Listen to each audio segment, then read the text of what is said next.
If you want to become a virtual assistant, great.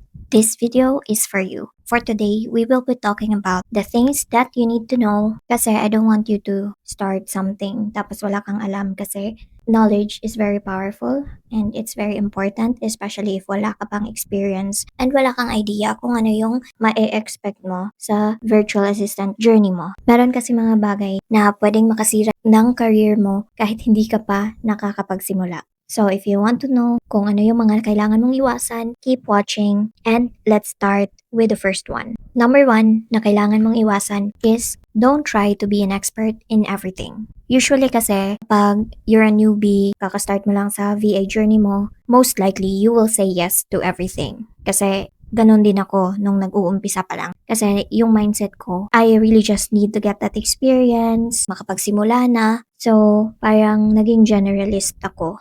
But I was really thankful naman na it worked for me kasi I was able to really learn more about myself, my skills, and kung ano yung mga gusto at ayaw kong gawin as a VA. So iwasan mong mag-yes sa lahat, whether it's graphic design, social media management, coding, at kung ano pa man yung gusto mo or kaya mong i-offer sa mga clients. Most likely kasi yung mangyayari is mababurnout ka, ma-overwhelm ka, and pinaka-possible na mangyayari is hindi ka magiging magaling sa kung ano man kasi hindi ka makapag-focus sa isang bagay and hindi mo siya mabibigyan ba ng time to really develop and enhance. So, what you can do is really just focus on 1 to 2 skills, be good at it, i-practice mo talaga siya, i-develop mo siya, and then once na confident ka na you can actually start learning a new skill, then that's the time na mag-proceed ka aralin mo na yung new skill. Hindi naman ibig sabihin na pumili ka ng isa lang muna to start. Hindi ibig sabihin na dun ka na lang masa-stuck.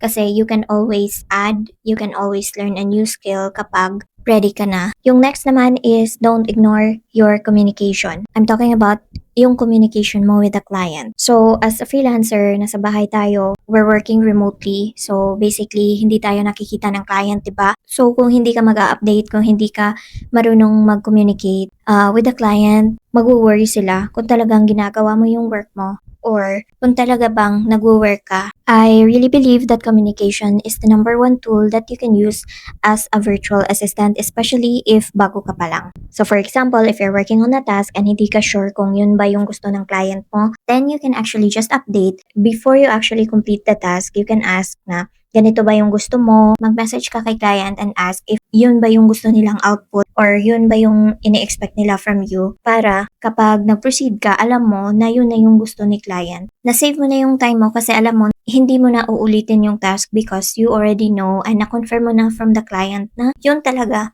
yung gusto niyang makita pag matapos mo na yung task na pinapagawa niya sa'yo. Based on my experience kasi, nakaka-drain talaga yung uulitin mo yung trabaho mo. Especially if talagang start from scratch or talagang uulitin mo yung whole process nung task. It's really best that you stay in touch, that you keep updating the client with the progress. This can build your relationship and alam mo yun, yung trust ni client kasi alam niya na mapagkakatiwalaan ka, that you don't need micromanaging, pero you also make sure na they are updated sa task kahit hindi sila nagtatanong or kahit hindi sila yung unang magme-message or magtatanong sa'yo. Third thing is don't forget to set boundaries. Since freelancer, most of the time tayo ang may hawak ng schedule natin. We can work anytime as long as matapos natin yung project or yung task. Ito yung dapat mong tandaan na just because you can work anytime, it doesn't mean you should work all the time. So, make sure na mag-set ka ng boundaries kasi na-experience ko na to na para kasing napakita ko kay client na anytime na magsasend ng message, nagre-reply ako kaagad. So, for example, sasanayin mo si client na makakapag-reply ka kahit 2 a.m. They will expect that you will do that forever. So, you need to make sure na ma-establish mo yung boundaries, like tell them kung anong oras ka lang online, anong oras ka makakapag-reply, ganun, para maset mo yung proper expectations and hindi nila isipin na you will be available 24/7. Think about it like a store, di ba?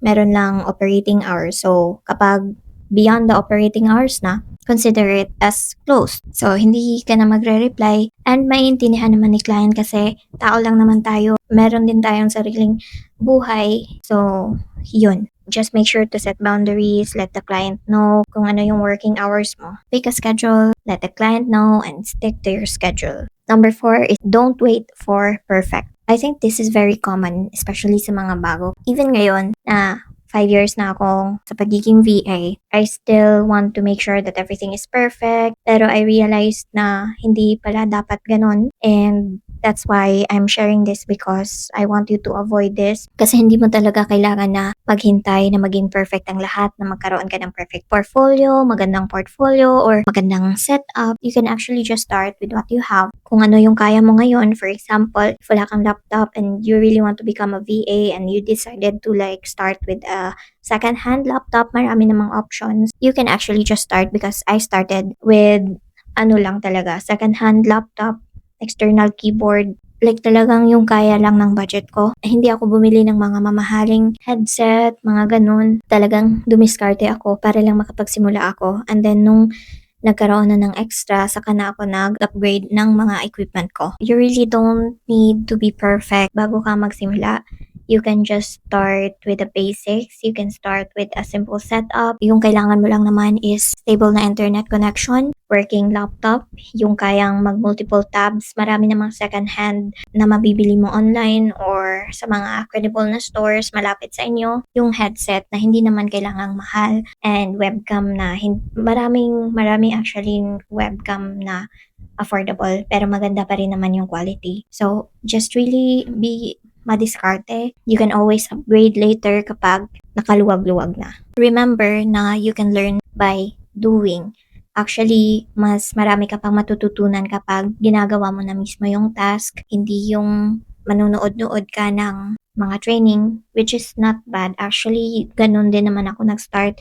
Nanonood ako ng mga YouTube tutorials or sumasali ako sa mga free webinar or training. Pero make sure lang na hindi ka masastuck sa pag-aaral.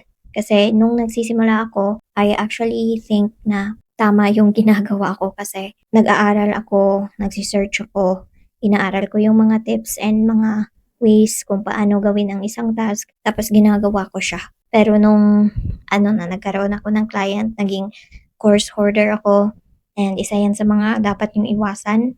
Huwag kayong ma-stuck sa pag-aaral kasi iba pa rin talaga yung matututunan mo kapag ginagawa mo na mismo yung task. Lastly, don't stop learning. So, the digital world is actually moving fast. Parang every day, every week, every month, merong changes, merong updates, meron na namang AI tools na lumalabas. So, make sure that you stay up to date.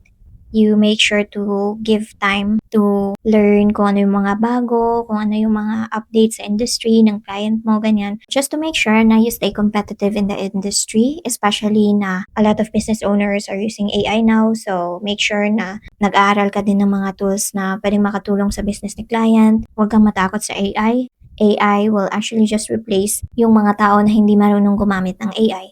So make sure that you equip yourself with the knowledge and the skills that you need to stay competitive in the industry. The more valuable you become, the harder it is for your clients to get rid of you kasi marami ka talagang makikita ngayon na binibitawan sila ng client, parang bigla na lang silang nawawala ng access. So to avoid that, you need to make sure that you keep being valuable to the client and their business. Mas mahihirapan silang i-let go ka kasi alam nila na talagang marami ka pang maitutulong sa business nila. So, ayun yung mga tips ko for today. I hope nakatulong ito. And if you have any questions, i-comment nyo lang sa baba and I'll see you on my next one. Bye!